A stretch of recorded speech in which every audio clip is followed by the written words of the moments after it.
Hello बच्चों, let's read the question. Question says that the area bounded by the y-axis y is equal to cos x and y is equal to sin x when x is greater equal 0 and less equal pi by 2 is first option 2 into root 2 minus 1, second one B option root 2 minus 1, C option root 2 plus 1, fourth option root 2 discuss करते हैं। तो इस question को करने के लिए सबसे पहले की कॉन्सेप्ट क्या हो जाएगा,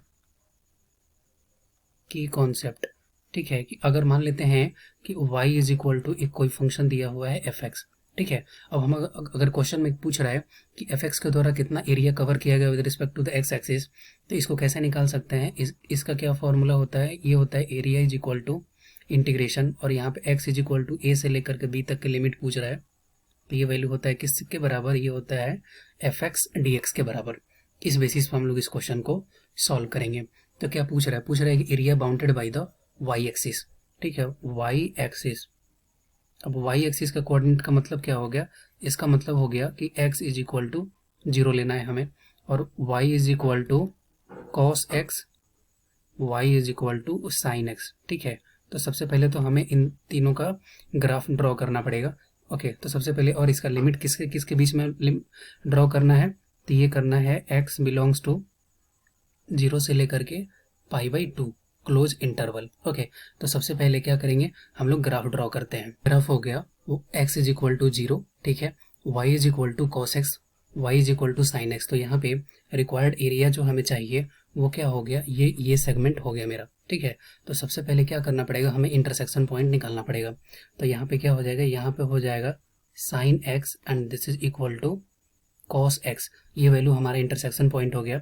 तो x के इन दोनों इंटरवल के बीच में अगर x is equal to pi by 4 लेते हैं, तो ये दोनों x is equal to pi by 4 पे वैल्यू कितना होता है 1 बाई रूट 2। इसका मतलब क्या है कि x इज इक्वल टू, यहाँ पे क्या है, ये पाई बाई 4 वाला पॉइंट है जिसपे की वैल्यू जो है वो कितना होगा, ये होगा 1 बाई रूट 2।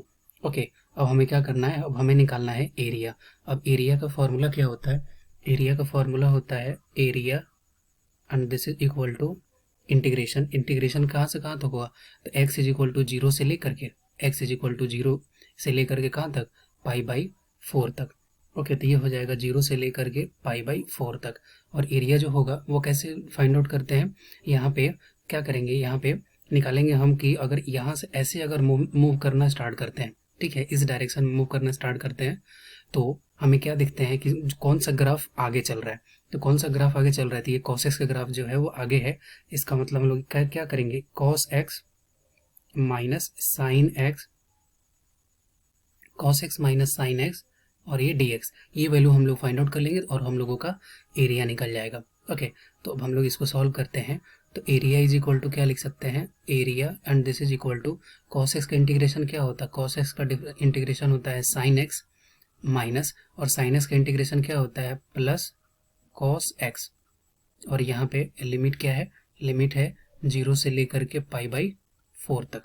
ओके, ये हमारे पास लिमिट हो गया। अब हम लोग क्या करेंगे, इसको नॉर्मली सॉल्व कर देते हैं।